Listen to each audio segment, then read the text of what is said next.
Okay.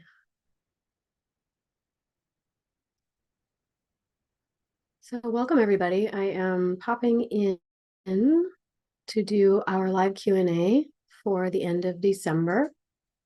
And as you are joining me, if you would like to type your name and where you're coming from in the chat, that way I can give you a little shout out here.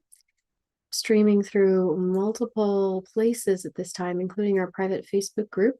So if you are not able to catch me in one place, you can catch me in another. And the replays will be available. So for those of you that are new to my online community, welcome. As a reminder, we do pop in twice a month, usually the first and third Thursday of the month, to answer questions and sometimes do creative workshops together so that you can start to more deeply understand and ingrain the concepts that we are talking about in my online courses. And so if you do have questions specific to those courses, please, I invite you to type them into the chat, and we will try to address those here on the call. There were a couple questions submitted in advance, and if you are someone who wants to submit your questions in advance, it does pop them to the top of my list. You can access that link from inside your student dashboard. Okay, so today there were a couple questions submitted in advance, and I thought we might just start by diving into those. I will apologize. I've had COVID over the holidays, so I may take a couple of breaks in between, but I do also take breaks between answering questions just to give people a chance who are joining me here live to ask questions and I can answer them in real time. Okay. So the first question that I received was around hashing out a process that we do inside my courses, particularly the Attachment 101 courses, which focuses on focus wheels. So how do we start to reframe core beliefs and open things up so that they feel more allowing, more receptive, so that we are able to see the possibilities for love in our lives, and this has to do with adjusting the filters through which we understand the world. Our attachment styles are a pattern and frequency of thought, feeling, and behavior that create a type of lens or filter through which we perceive the world, through which we perceive the accessibility of love in reality in general, the way that we perceive our ability to attract love, to sustain love, and to choose love over and over again. And so our attachment styles are really an archetypal pattern that creates the lens through which we understand these things. So it's really important when we are working with trying to shift our understanding of attachment security that we are working on it on the level of mind, body, and spirit. And so when we play with reshaping our thoughts and the way that we make meaning of our experiences, we're talking about cognitive reframing, right? We're reframing our thoughts and we are wanting to create and install new ones so that when your body receives incoming information and your nervous system receives new incoming information, that there is a new narrative that you're assigning to that stimulus. Okay. So someone offered in my online community some examples of beliefs that they were struggling with and how to reframe them. And oftentimes our limiting beliefs are truly like an onion. There's the belief on top, but it's actually supported and buttressed by a deeper core belief underneath it. And maybe even there's another false premise about reality that exists beneath that. So when we are digging into our limiting beliefs, we really have to understand that it is a sequential process, that we are unpeeling the layers and trying to get down to the core beliefs, which are usually very basic and fundamental, which are, I am not worthy, right? I would say the most prominent one is I'm not worthy, I'm not lovable. And because I'm not worthy, I'm not lovable, right? Okay. So I wanted to offer an example here. And one of the things, why do we do this? Well, because if we can shift the way that we make meaning of our experience, then what happens is we start to bring ourselves into greater alignment with what I call your spirit, the essence of your soul, an alignment to your higher self and the part of you that is one with nature and one with source energy. The part of you that allows you to tap into what I call soul-centered security, which is rearranging your attachment proximity and your attachment orientation instead of to another person, to the transcendent aspect of yourself, which means that you are actually reorienting yourself in relationship to everyone, right?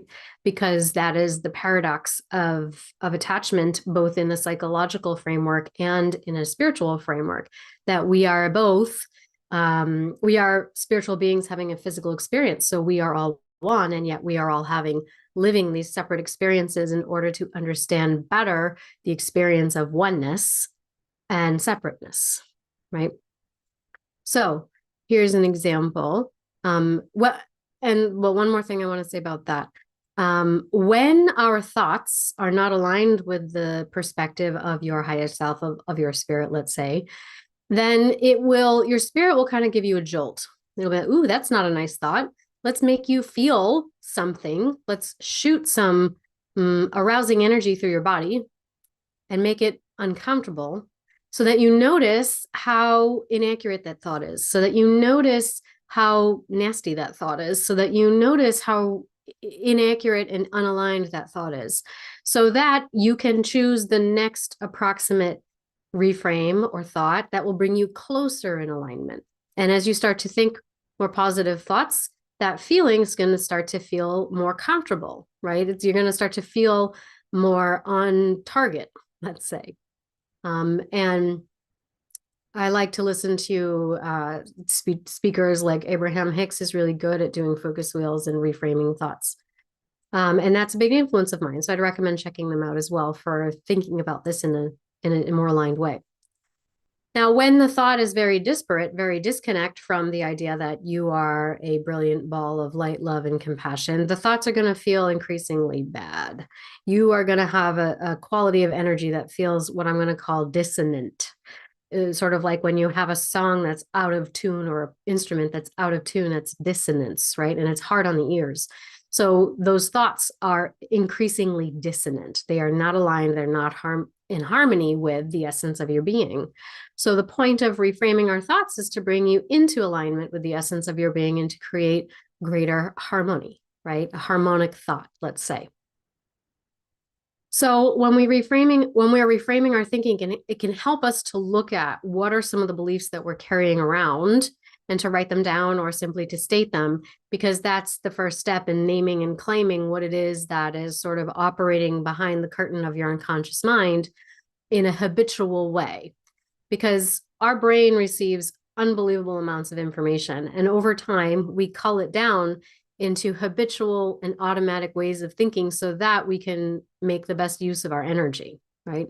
But if those habitual ways of thinking have carved a groove or designed a mechanism that leaves you in a constant state of dissonance, that means we have to use that additional energy to go in and to reframe it. So a few prompts to help you understand what are the habitual beliefs going on and on automation behind the curtain. When it comes to my ability to find love, I believe. When it comes to my romantic satisfaction, I believe. We might also talk about this in the realms of money, right? When it comes to the kind of money that I want to make, I believe. I believe, but I really want to believe. So what are the things you want to believe about this? And I wish that, what do you wish? So wants are good because wants usually conjure up all of the noise, all of the dissonant beliefs that say why you can't have what you want. But when you say what you wish, there's an element of fantasy to that, which sometimes can skirt around the defenses of the ego, right? So taking a look at what you wish. And so these two things together help us understand what's possible and why we are arguing against what's possible. So someone had offered some examples. And a few of them I kind of want to break down with you here for this call. So for example, I believe that the beginning is easy and fun, but it's hard to tell who's going to be a good fit in the long term. I'm afraid that I ask too much. They won't accept my daughter and will not want to work with me, and they will want to leave. Okay. That's one example. I'd love to know also if this resonates with you. Just give me a comment there in the chat if this is something that you can connect to. another example from this individual. I'm afraid that if I ask too much, oh wait, no, that's the other one. Where's the other one? Actually, you know what? Let's just stick with that. There's more than enough there. Okay. So let's take the first part of this. We want to take a look at how to reframe this. So first, I believe that the beginning is easy and fun, but that it's hard to tell who is going to be a good fit in the long term. Okay. I believe that the beginning is easy and fun, but that it's hard to tell who's going to be a good fit in the long term.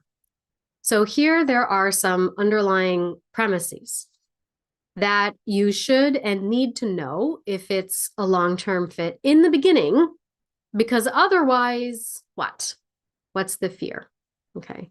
So if it doesn't work, then that means what? So there's layers of expectation and meaning here that need to really be deconstructed just in that first part of that statement.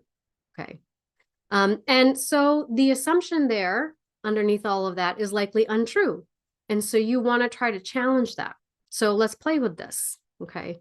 That you should need to know if it's a long-term fit in the beginning, because otherwise, what? Otherwise, what happens?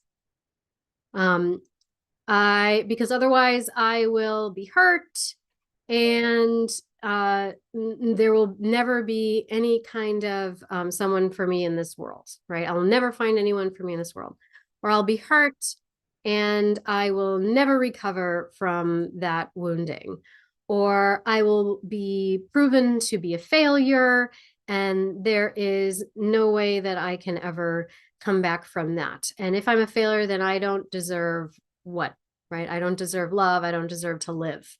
Usually it's I don't deserve to live.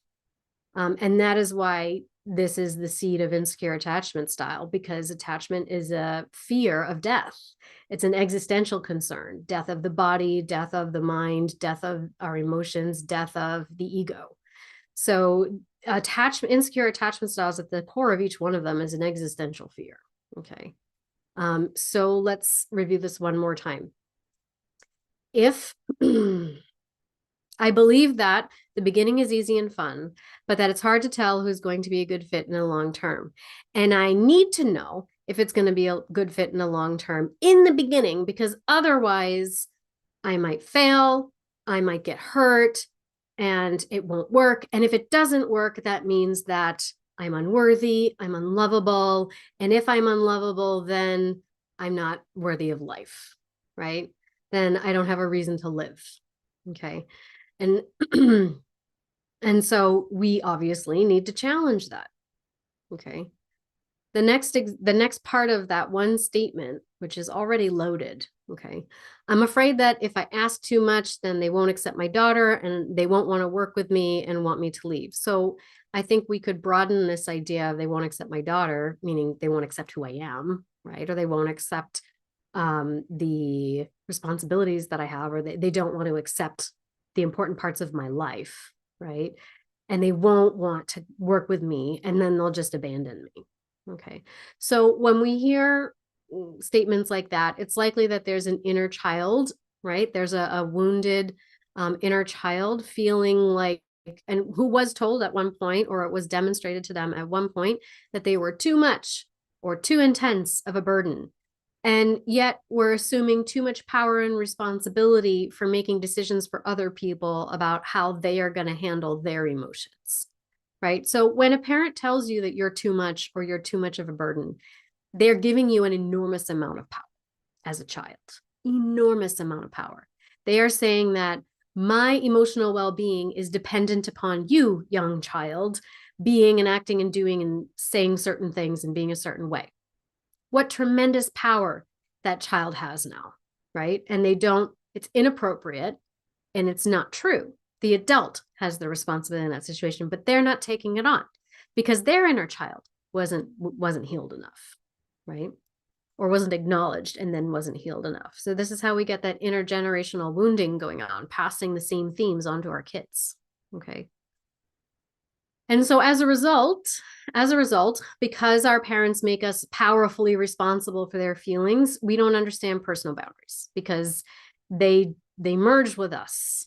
right? They don't teach us boundaries because they don't understand boundaries themselves. And so it makes it really hard for us to suss out when there is an emotional conflict in a relationship. It makes it very, very difficult for us to suss out what is mine to process, and what is appropriate enough to invite someone else into an emotional experience in exchange so that we can process it together, right?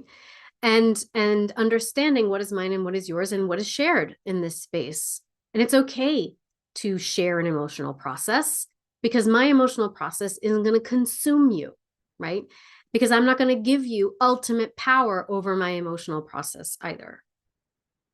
And so everybody's going to have different needs, desires in this regard, how much they want to process internally and in an autonomous way, and then bring it to the relationship, and how much of us are going to want to access the container of the relationship to help us process things together. So there's a million shades of gray in here, right? But the more we can be consciously aware of what those shades of gray, i.e. those boundaries, are for each of us and our within ourselves, the better we can communicate that and find that common ground with a partner, right? Okay. So when this is the case, there's an underlying assumption that we are taking on of far too much power, far too much power, while at the same time feeling like we have none.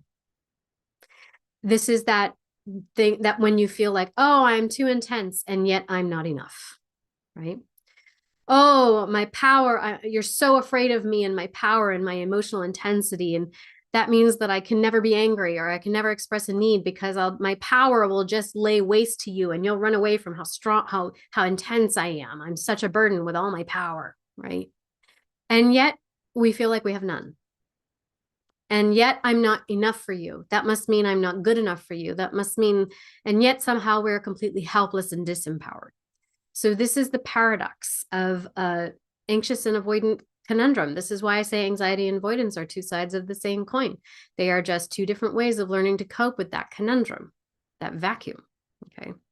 And never having been taught the boundaries required to understand this is mine and this is yours, right? What is me and what is somebody else's? And this extends to all different facets of life and categories of expression in a relationship, particularly emotional energy, okay? Okay. And so what happens is we wind up not trusting that other people will tell us when something is too much for them, and that it's okay to have these exchanges, and it doesn't mean the relationship is going to end. And in fact, it's good to have exchanges like this, because if that person does disappear, right? If they don't tell you it's too much for them, then you've gotten all the really good information that you need about how they can show up for you in this relationship. And they've gotten a lot of really good information about what they need to do now in their own work, and in sharing you the truth of their work, for how they can start to show up with increased agency in that relationship, right? Without being able to listen and take in your experience without taking it so personally, right? And crumbling and dissolving as a result of it. That's inner work, okay? Now, if there is a part that is, let's say there's a part that's primarily focused on attachment proximity, meaning staying close to someone because you perceive them as essential to your existential survival, right? And you start compromising yourself no matter what, because you need to keep them around because otherwise you'll die. That's more about feeling worthy enough and or feeling like, man, I got to make this work because this is the best I can do, right? So in my attachment online courses, lessons 6 and 7 is going to walk you through an introduction to this. And this is what we call parts work. It's inner child healing, right? It's when we take a look at what are all these different voices going on inside of me, and why, and overall I'm experiencing it as anxiety or avoidance, or this big feeling, this big energy moving through my body that feels like resistance, or feels like I can't get out of my own way. So when we start to draw lines around that energy, we realize it's just different voices that are asking for your attention so that they can be, their needs that they are condensed around, right? The need that is the glue around which this kind of sub-personality exists within you, this voice exists within you, can be understood and met in a different framework, right? And so in the attachment courses, lessons 6 and 7 are going to walk you through a process of connecting to that. Otherwise, you can check out a playlist on my YouTube channel. It's called Healing the Inner Child with Parts Work.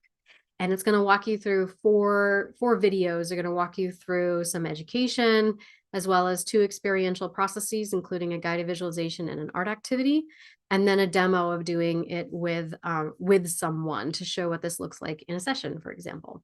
So I'll put a link to that in the caption of this video and in the replay. But I hope that that helps us to understand that when we are trying to deconstruct these limiting beliefs that we have, that we really want to take a look at what are the most impactful and prominent underlying false premises that we are holding on to.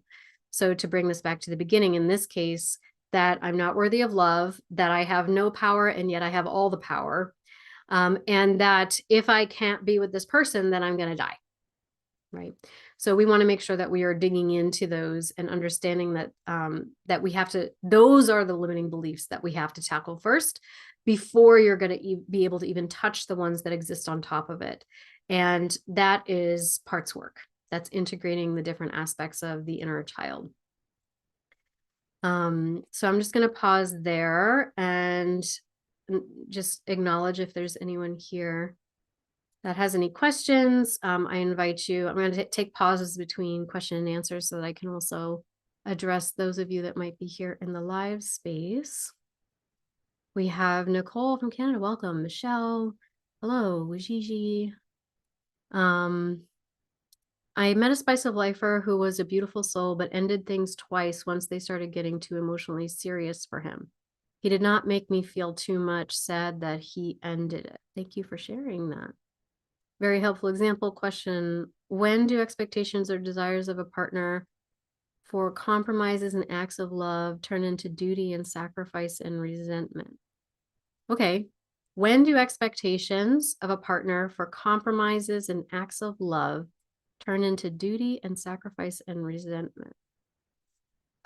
So when they cross your boundaries, right? So let's talk about that. In order to have a secure relationship, you kind of, there's some things that you, over time, you can come to expect and anticipate in the relationship, so that when I have a difficult day, my partner cares, right? When I'm struggling, my partner wants to be a contributor to the solution. Not that they're going to fix it for you, because that's what breeds resentment and that's what breeds sacrifice, right? But that they want to be an equal contributor, that they want to participate in your solution, not necessarily be the solution, not necessarily provide the whole solution for you, right? And so we also have to check our expectations. There's 2 sides of that discussion. Am I taking on the responsibility for being the solution for them, or for coming up with a solution for them, in which case that's my job to not do that? And am I giving my partner full responsibility for being the solution for me? And that's also my job. I have to stop doing that, right? And this is an expression of boundaries on both sides. So there's some degree of expectation. And these are completely normal and healthy expectations, that my partner cares when I'm struggling, that my partner wants to be a part of the solution, wants to contribute to my emotional experience, wants to be a participant in my good feelings, while not taking on full responsibility for them, and that I don't give them full responsibility for that, right? So a nuanced understanding of personal boundaries is going to help you understand where those thresholds lie, where those lines lie, right? It becomes duty and sacrifice instead of devotion and inspiration when we start to feel like our partner expects it of us, as opposed to, or demands it of us, I should say, as opposed to appreciates it about us, right? Appreciates that about us. And so that line is a very important one to be aware of, because it requires both parties establishing when they feel like that line is being crossed. So I know that I want to be a participant in this relationship, and I want to be a part of the solution, and I want to contribute to your emotional well-being. And I can do that by doing this, and this, because I can sense in the energy moving through my body that line where, we just crossed over into an area that feels like it doesn't belong to me. And it's not something that is appropriately processed in the context between us. That in fact, this is a narrative that you're going to have to work on, because that's your responsibility as showing up as an equal in this relationship, right? That you're going to have to work on this internally. And this is often the case when we have partners who have had severe trauma, that there's a lot of confusion about boundaries. There's a lot of confusion about power dynamics and who's got the emotional control, being worried that it's about emotional control when it's really just about emotional sharing.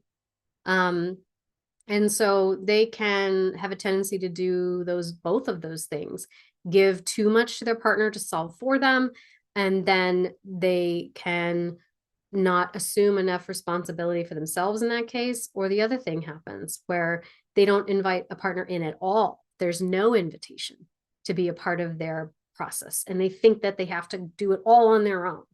And so they become a closed system, and a closed system becomes stagnant, kind of like imagine sitting in a car on a hot day and all the windows are closed.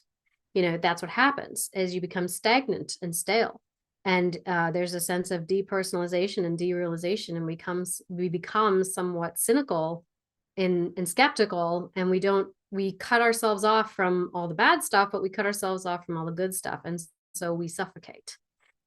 And for these folks, I call these folks guards, but for these folks, what happens is they'll roll down the window just enough to let the hot air out, but then they'll immediately roll it right back up. So they feel a sense of relief. Maybe they go to a therapist for 3 to 5 sessions, and then they give up because they felt a relief from that pressure. And so then they go back to that sort of smothered state until they can't stand it anymore. And then they'll just relieve the pressure, but they never let anything in. They just let some things out, but they never quite let anything in. And so that's an energetic patterning that you want to work through. And unless you start to invite people in a little bit, you won't really be able to suss out those lines, those gray areas, that the threshold of what is yours and what isn't yours. Similarly, on the other side of that, there are folks who are constantly outputting their energy, constant output of energy, because they don't know where their lines are. So they're just constantly emitting and emoting and reaching, and because they feel unheard, and because they feel unheard, they feel unseen, they have to try, because there's nothing that they can butt up against. And so they are always looking for something or someone to draw lines for them, to be a container for them, so that they can start to understand where their lines are, and they can start to understand themselves in relationship to someone. And so in those cases, they struggle with the inner ground. They struggle to be able to pull it back in. They struggle to be able to hold their own center. And so they're always sort of off kilter, right? They're always kind of pushed over rather easily, because they haven't figured out, here's where I get to pull it back a little bit, because this is mine to process, and someone else, even if they tried, couldn't really do it for me. And so that's sort of where, the resentment and expectations also comes up, when we have this expectation that they should be able to do this for me, right? And it's usually a younger part that was given too much responsibility at one point, and there was a parent who should have been able to do that processing with them or for them, or show them how to do it, and didn't. And so now there's this underlying resentment or need for things to be fair, for them to do it for me. If there's this hard line. It's connected to the sacral chakra, because this is where the splitting occurs if we don't have that emotional guidance when we're young. So things get split into extremes in, out, black or white, reaching for, pulling back. There's no in between. And so we struggle to understand things like boundaries because boundaries exist in shades of gray. And so that's where the resentment can come on that side too. When we're like reaching for something, we're expecting someone to show up and to man up and to be the thing I need you to be. And and there can be resentments on that side as well. So it's when we don't understand our boundaries that resentments and expectations turn into things like duty and sacrifice. I hope that makes sense. Good question. How about an avoidant partner who has fears and talking about his or her fears? So I take the responsibility for me and everything. How can I neutralize the energy between us so that he can show up stronger? You're going to have to ask that question in a more practical way. I'm not really sure what you're saying. Not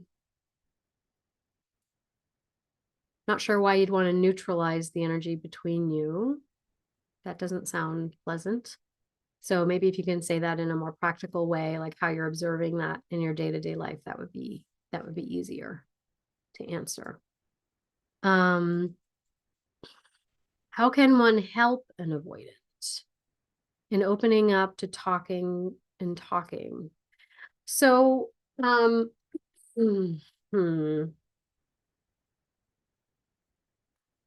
So there's a degree to which you can help someone who's struggling with insecure attachment. In this case, maybe it's avoidance, maybe it's fearful avoidance, or even anxiety. So there's a degree to which you can show up, right? And to my mind, communication is sort of the first rule out factor. Am I expressing myself in such a way that I am being honest about what I'm really feeling, and my words are expressing the let's say, most authentic vibratory quality of that feeling, meaning feelings are energy moving through your body. And am I accurately describing energy right now? Or am I using my words to evaluate their behavior? And that is defining my feeling. I'll explain that in a second. Am I aware of how attachment styles are affecting our communication? And in other words, the triggers that my partner has? And am I well versed in the strategies that I can use to skirt those triggers while still showing up in a generous way for my partner in this relationship? And once we get that out of the way, yes, we answer yes to both those questions. Now it's like, okay, so do we have compatible values and priorities and the similar vision for our future together? Because relationships are made up of both tangible and intangible aspects, right? Love is the intangible, values and priorities are the tangible. So do we actually have the same values and priorities? And are we equally motivated to contribute to the tangible processes that we would need to engage with in order to affect that in the world of physical form? So 3 things. Am I expressing myself honestly? Am I using the strategies with a sensitivity to my partner's triggers so that I can communicate in such a way that it is prepared to land the best that it possibly could? And underneath all that, once we get that straightened away, do we actually have the same values and priorities in love and in relationship, I should say? Okay, so first, am I expressing myself clearly? So we are often not taught the most effective ways to communicate and the most authentic ways to communicate how we are feeling. So first, emotions are energy moving through your body, and your body is the first organizer of experience. And so what happens when we first start to understand what emotions are, what feelings are moving through our bodies, we are taught that because our good enough parents in our environments acknowledged the energy moving through our bodies based on what they observe in our physical affect, meaning our facial features, the sound we're making, the movements we're making. Someone outside of us interpreted that and put a word to it, right? Now, if you grew up in a dysfunctional environment, and I use that word very broadly, meaning in an environment where you didn't have people who knew how to talk about feelings and recognize them and mirror them back to you in a very sophisticated way. And I will say right now, even secure people often have not had this experience. Then what happens is our own vocabulary and language for understanding feelings and how to express them honestly is stunted. And I would say this is probably true for most of the Western world, if not the whole world, but I will stick with what I know. So, for example, when we start to say, I'm going to express myself honestly, we may say something like, well, I feel abandoned. Now, it's nice that we've started that phrase with I feel, right? We're starting to recenter a little bit. But the word abandoned is not really a feeling word, and it completely decenters you in that moment. And it is an evaluation. Abandoned is an evaluation of what somebody else is doing to you, because there's an invisible part on the end of that sentence. I feel abandoned by you. So it's still not really a true feeling statement. And if we're expressing ourselves that way, it's going to make the other person feel attacked. And like you're analyzing or criticizing them, and you're depending on them to not abandon to change your feeling, which means that you've also laid full responsibility for your feelings at their feet, and that's just going to push them away even more. Abandoned, neglected, dismissed, unacknowledged, unseen. None of them are real feeling words. Okay. So what is the feeling? So if you are abandoned, what is the energy moving through your body? What is the quality of the energy moving through your body? Oh, it's tight, it's hollow, it's heavy, it's dark, it's spiky, it's lonely, angry, frustrated. Okay, these are words that are a closer approximation to the quality of the energy moving through your body. So so you're talking to a partner, and instead of saying, I feel abandoned by you, we say, I'm feeling so lonely right now. And I'm feeling hollow, and I'm feeling this weight in my chest, and it makes my throat want to close up.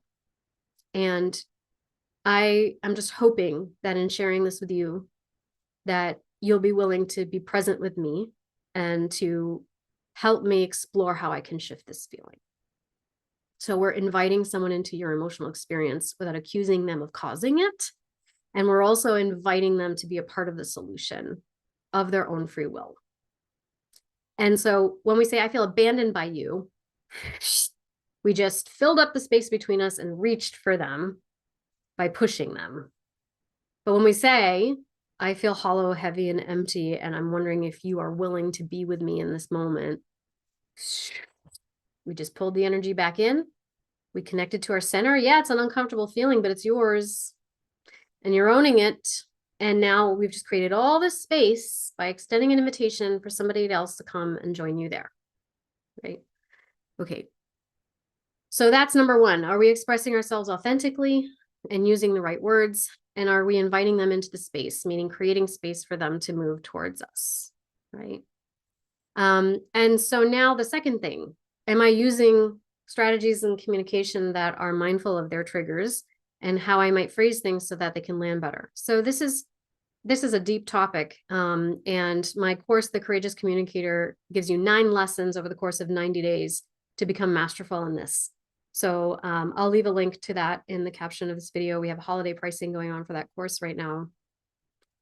So if you want to learn this in depth, I recommend checking that out. But in essence, when we're talking about attachment styles and how they affect the way that we communicate with each other, you really want to be aware of safe and soft strategies and how to communicate empathetically or empathically with someone, right? So soft strategies are particularly effective with partners that have avoidant attachment. And this means that you are prefacing and preframing your communications with an air of respecting their autonomy, and you're expressing appreciation for them, right? So instead of focusing on when you recognize a need within you, and well, I want more of this, okay, or I don't have enough of this, which means I need more of that. So you want to kind of look at, why do I need and want more of that? What is the good feeling I attach to the idea that once I have more of that, then I will feel what? Whatever it is, safe, comfortable, aroused, excited, attractive, whatever, you know, the good feelings are. So we want to shift that. And well, why do I want more of that? Because I appreciate it, because I appreciate that feeling. Okay. So you start saying, you know, so-and-so, man, I really love it when you do XYZ, because when you do, it inspires this juicy feeling of attraction, and it makes me feel, you know, so grateful to be in this relationship. And I find myself really wondering if we can create more opportunities for that, because it would just really light me up. right? And I'm just wondering, when you're doing that, how does it feel for you? And are there ways that I can support you in creating more opportunities for that, right? Make it juicy and respect their choice and respect their what they do offer. And you'll get more of it. You get more with honey than you do with vinegar. Okay, soft strategies. Then we have safe strategies. Now, on the other end, and incidentally, everyone's going to like that, of course. But folks that have lean towards avoidance, whether it's dismissive avoidance or fearful avoidance, and in that moment they're being more avoidant, it's going to work better with them. Now, safe strategies are when our communications are really about sussing out the quality of our connection and wanting to feel safe. And we're using our language to feel safe. And for anxious open hearts, sometimes they tend to slip into mechanisms of control when they feel unsafe. So they may use things like overanalysis, criticism, being over articulate, narrating things, jumping ahead to fix the problem because they see it coming a mile away. And this is a way of trying to, if I can control the situation, then my connection is safe, right? Then I don't have to worry about disconnection. Then I don't have to worry about losing them or being abandoned or rejected because I control the situation. And so control becomes the path to connection. So anytime someone is exerting more control, or they're trying to mitigate a negative outcome, and they're exerting control to do that, it's because they're feeling some level of disconnect. And so we want to recognize that as a bid for safety. So when your anxious partner starts sounding controlling, realize in that moment that there's just a younger, softer, sweeter part of them that's asking for reassurance, that's asking for you to reassure them that things are okay, that they're safe, that you love them, right? And so instead of feeling, oh, they're trying to control me or smother me, they're just using me, da, da, da, da, da. No, there's just a soft, tender part of them that feels unsafe. And so in that moment, we use safe strategies, which is to pre-frame your communications with the reassurance of safety and connection. It could be something just as simple as reaching out and holding their hand while you talk to them. It could be, I hear you. I hear that you're worried about how this is going to go. And it seems like you're kind of scrambling to make sure it goes the way you want it to. But let me reassure you that no matter what happens, we're good. I'm here and we'll figure it out together. Right. So there's a level of reassurance and safety that we are offering with safe strategies. So that's the first and second thing. Am I expressing myself authentically using language that is true to the experience of the energy moving through my body? And am I using safe and soft strategies, acknowledging that certain words are going to be more or less triggering for my partner based on attachment style? Okay.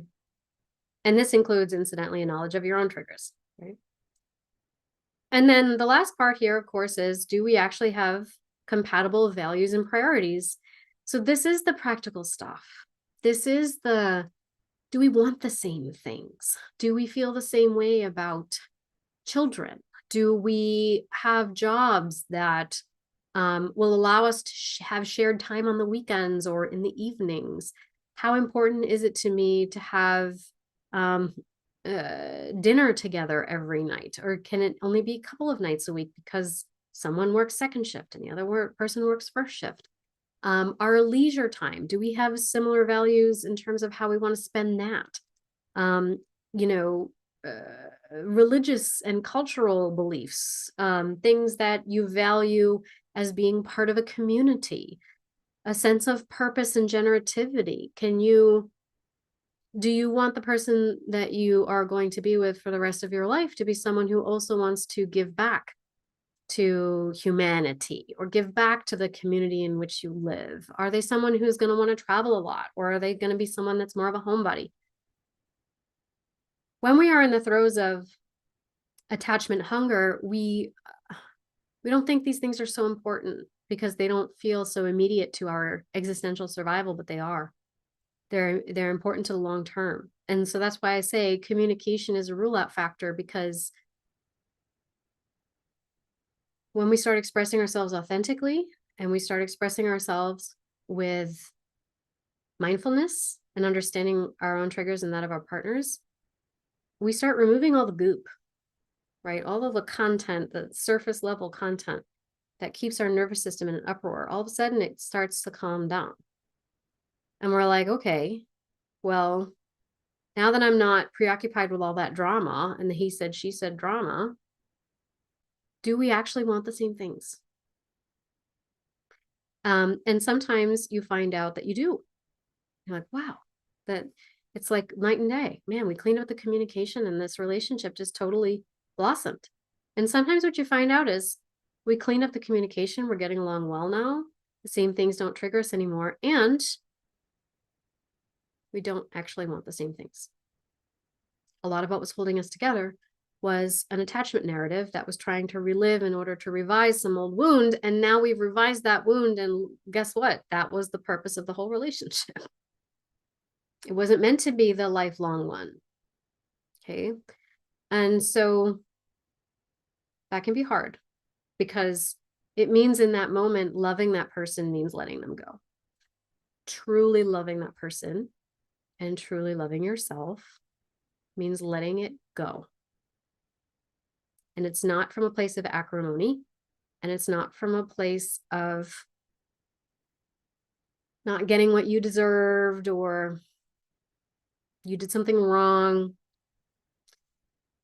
It just means that that was the purpose of that relationship, was to help you sift through that muck, that dust that was in your spiritual corners. And now the relationship, which may have been a soulmate relationship for that reason, has shown you what dust needed to be swept out, what needed swept out. And now the two of you together in a beautiful way have cleared the muck off of that light bulb, that illumination that was shining within each of you underneath all the goop in the relationship. And you see now that there was a higher purpose. There was a really important lesson and cause for expansion that existed in the seed of this relationship through all the fighting, all the up and down, all the miscommunications, all the feelings of isolation and anger and frustration and resentment and sacrifice and duty and that all of it created space. All of it created this beautiful space that you now get to grow into. And realizing now that you're not actually aligned for a long-term mission, but that you came together for that period of time to show you this, means that you can love each other most profoundly by letting each other go.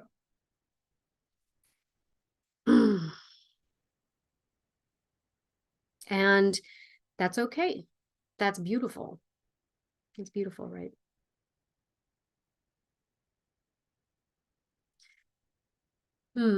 So those are the three things that I would have you consider when looking at communicating and supporting a partner, and there's insecure attachment styles involved in the relationship. So when you feel triggered or awakened by something that has happened and you feel it somewhere in your body, what is the next step? Okay. So first off, that's a really wonderful moment of awareness. Noticing that in this moment, there's a sensation in my body. There's a sensation in my body and it's an unpleasant one, and thus it must be a trigger for me.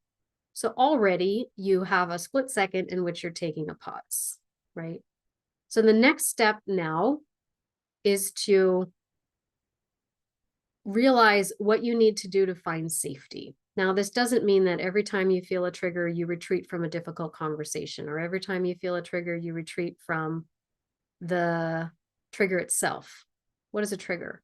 A trigger is an uncomfortable feeling moving through your body that triggers a thought, triggers an automatic response, which is usually aimed at protecting you in some way or from something. Okay. So there's several components to a trigger, but there's the physiological component, the instinctual component, which is usually to, if we're talking about this in the realms of attachment, which is to reach for or pull or push away in the nervous system to protect you. And so now the mind is going to weave a thought around that instinctual response to explain it.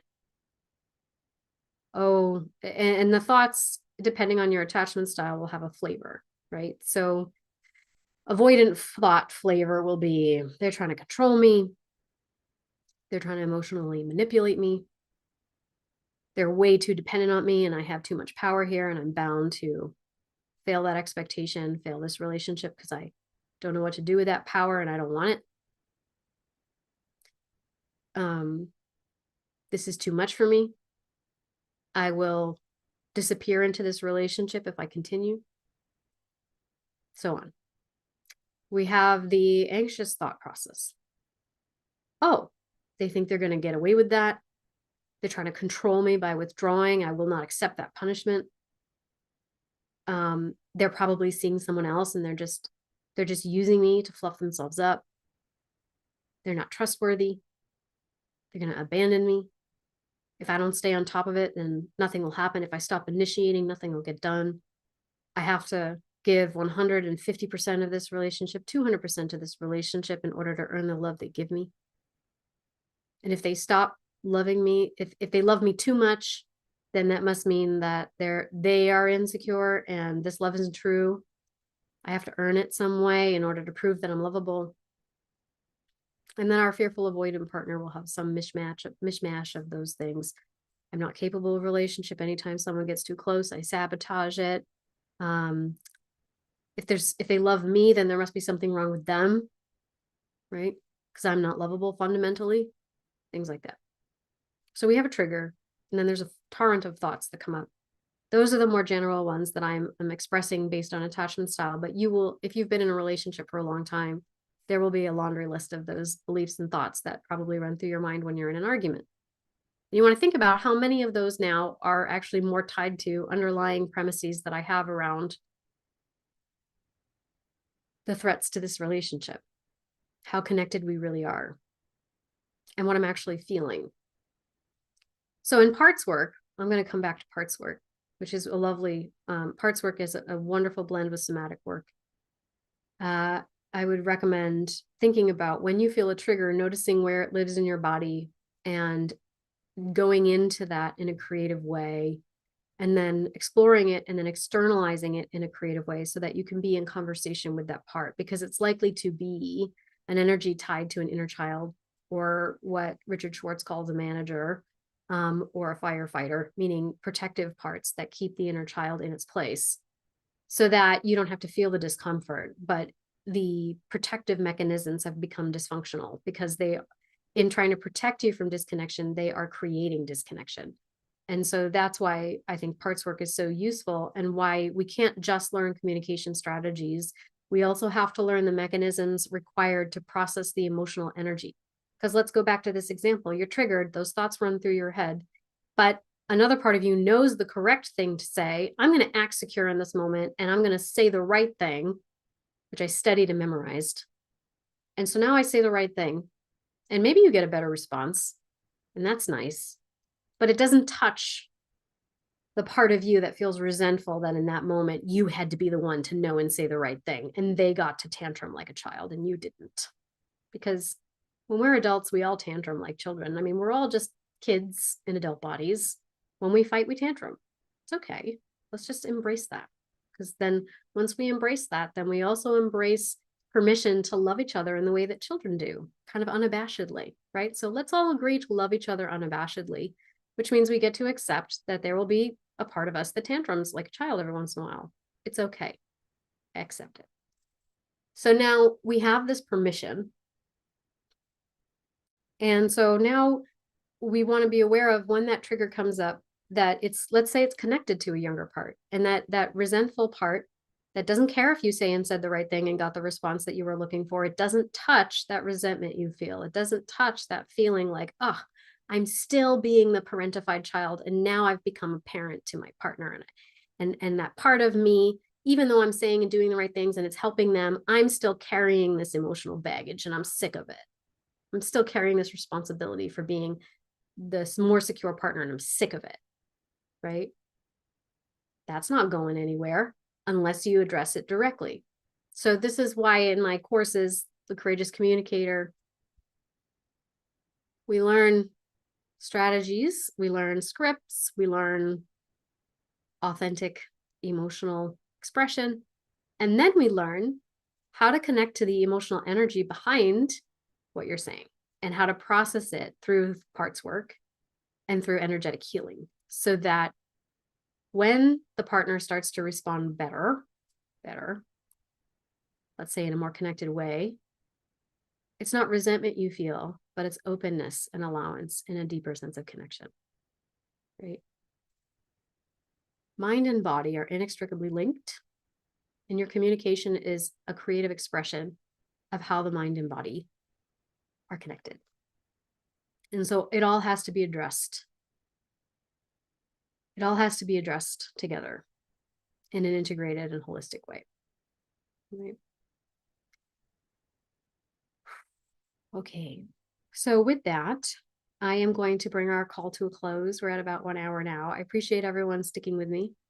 I know I was a little bit slower today. I think it's because of recovering from COVID. But sometimes slowing down is not such a bad thing. So thank you everyone for joining me here today. And I look forward to joining you again in the first Thursday of the month and again in the third Thursday of the month. So I hope that you have a wonderful, wonderful crossing over into the year of 2024. And I look forward to seeing you in the new year.